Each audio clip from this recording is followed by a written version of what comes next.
I'm getting shanked. She's getting shanked. I'm getting shanked. She's getting shanked.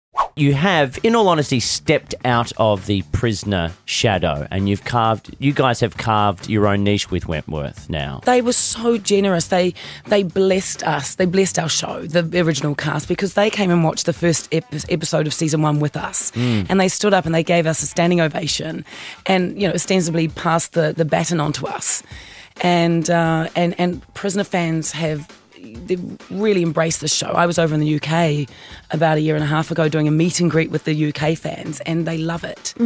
Now, they did back in the day pull off a prisoner musical on the London West End. Would you guys do Wentworth the musical?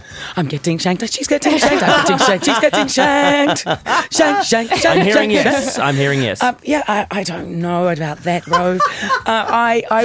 You sang a shank song. I'm happy. We can move on.